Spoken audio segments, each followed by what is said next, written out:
পটলের ভিতরে যে বীজটা থাকে সেই বীজটা এখন সিদ্ধ করতে দিচ্ছি। অল্প একটু পানি দিয়েছি, সিদ্ধ করতে দেব। পানিটা শুকাই গেছে, এখন খুব অল্প পরিমাণে একটু তেল দিয়ে ভেজে নিয়ে নামাবো।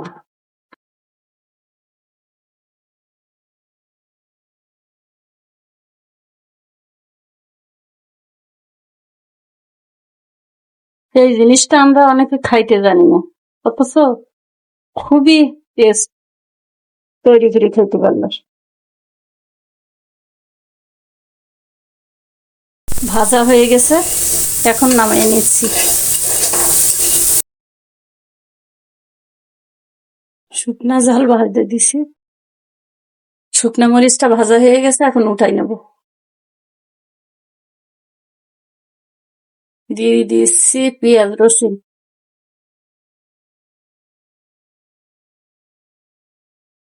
পেঁয়াজ রসুনটাও ভাজা হয়ে গেছে, ভর্তাটা বেটে নেব।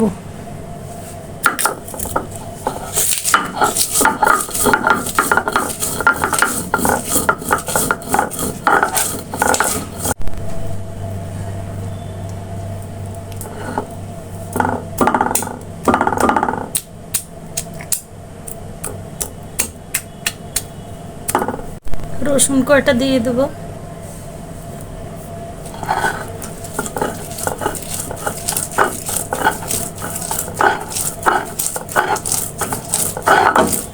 এখন পরিমাণ মতো লবণ দিয়ে দিচ্ছি।